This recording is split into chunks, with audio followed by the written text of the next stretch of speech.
News जंगल, छिपेगा नहीं छपे। चौबेपुर के बंसठी गांव में करीब 50 बीघे में फैली झील का अब जिलाधिकारी निधि से सुंदरीकरण किया जाएगा। इस पहल में ब्लॉक प्रमुख राजेश शुक्ला की अहम भूमिका रही, जिन्होंने कुछ माह पहले जिलाधिकारी जितेंद्र प्रताप सिंह को झील का निरीक्षण कराया था। योजना के तहत झील के चारों ओर कच्चा मार्ग बनाया जाएगा और विदेशी पक्षियों को भी लाया जाएगा, जो लोगों के आकर्षण का केंद्र बनेंगे। इस कार्य पर लाखों रुपए खर्च होंगे और झील को एक प्रमुख पर्यटन स्थल के रूप में विकसित किया जाएगा। बिहार बंसठी, आपको बता दें कि बंसठी में बहुत बड़ी झील है, जिसकी हमें लगता है लगभग 30 से 35 बीघे 50 बीघे ज़मीन में 50 बीघे ज़मीन में वो झील बनी हुई है। और वो प्राकृतिक झील है, क्योंकि गंग नहर उससे 500 मीटर दूरी से निकली है और गंग नहर से एक बम्बा निकला हुआ है जो झील से मात्र 200 मीटर दूर से निकलता। बम्बा से एक अच्छा खासा नाला बनाया गया है पानी आने के लिए, और इस तालाब में वर्ष भर पानी रहता है। मैं तो खुद 40 साल से देख रहा हूँ कि आज तक कभी उसका पानी सूखा नहीं है। सारस पक्षी विहार लोक सिंचाई विभाग से बनाया गया था, लेकिन जैसा कि मैंने वहाँ पर देखा है कि कोई काम नहीं किया गया। एक टीला बना दिया गया था, कुछ 2-4 पेड़ लगा दिए गए थे, लेकिन उसके बाद में लोक सिंचाई विभाग ने कभी उसकी तरफ मुड़कर नहीं देखा कि वो सारस पक्षी विहार हमारा आगे विकसित हो सके। अभी 7-8 महीने पहले मैंने माननीय जिलाधिकारी महोदय जितेंद्र प्रताप सिंह जी को उसका निरीक्षण करवाया था।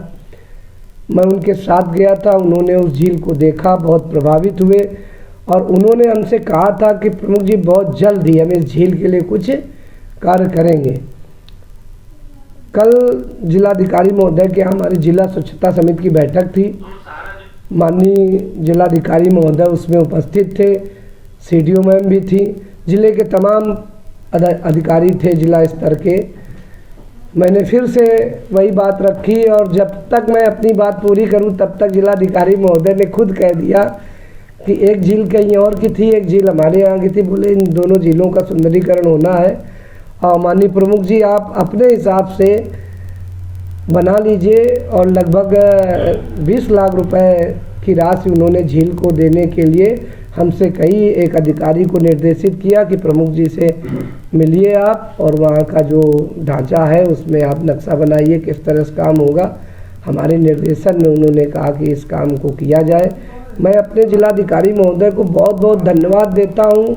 इसलिए धन्यवाद देता हूँ कि क्षेत्र पंचायत ऐसा नहीं है कि 20 लाख रुपए दे के काम नहीं करा सकती है, लेकिन जिलाधिकारी महोदय ने हमारी उस प्राकृतिक व्यवस्था को सम्मान दिया कि गांवों में अगर हम जो हमारे संसाधन है, प्राकृतिक संसाधन है, झील है, वृक्ष है, वहाँ के तालाब है, तो अगर इनका कहीं संरक्षण हो जाए, सुदृढ़ीकरण हो जाए तो ये बहुत बड़ी बात है। और किसी अधिकारी के द्वारा इतनी लगन से काम करना मैंने देखा है कि उन्होंने काम कराया था इसका अपनी नदी का, नून नदी का मनरेगा के द्वारा पूरा काम हुआ।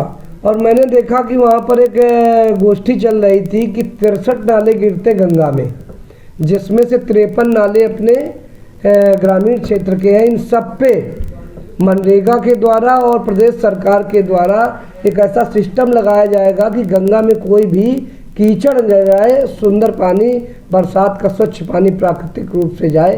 तो मैं ऐसे जिलाधिकारी महोदय को बहुत बहुत धन्यवाद ज्ञापित करता हूँ, आभार प्रकट करता हूँ, जिन्होंने हमारे विकास खंड को ये सौगात दे दी है, सम्मान दिया है। चौबेपुर विकास खंड के सभी क्षेत्रवासी माननीय जिलाधिकारी महोदय का बहुत बहुत धन्यवाद देते हैं। बहुत बहुत आभार, बहुत बहुत धन्यवाद। किस प्रकार से आप उनका सुंदरीकरण करेंगे, क्या करेंगे सबसे पहले? मैं वहाँ पर मैंने ये सोचा है कि जिस तरफ किसानों के खेत हैं तो सबसे पहले वहाँ पर अतिक्रमण मुक्त हमें कराना है कि हमारी झील का जो एरिया है वो संरक्षित हो सके। तो हम एक तरफ पहले एक कच्चा खुदाई करके 40 फीट चौड़ा रास्ता ले जाएंगे, चाहे वो 1 किलोमीटर जाए या आधा किलोमीटर जाए, वो तो नापने पे पता चलेगा। उसके बाद में उस पर कुछ पाथवे पक्का बनाएंगे। वहाँ पर 50 जो भारत के सबसे संस्कृति से जुड़े पेड़ हैं, नीम है, बबूल है, पाकड़ है, बरगद है, जो छायादार वृक्ष हैं और जो ऑक्सीजन देते हैं उनको हम लगाएंगे। कुछ फूलों के पौधे लगाएंगे जिससे हमारी झील सुंदर दिखे। एक तरफ तो जिलाधिकारी महोदय ने जो दिया उससे पूर्ण काम होगा, और आगे हम भी अब ये कोशिश, उन्होंने सम्मान दिया तो उनके सम्मान में चार चांद लगाने के लिए जो दूसरा छोर है, जिस तरफ हमारा 65 गांव निवास करता है उस तरफ की खुदाई और उस तरफ की यही व्यवस्था क्षेत्र पंचायत निधि से मैं करवाऊंगा।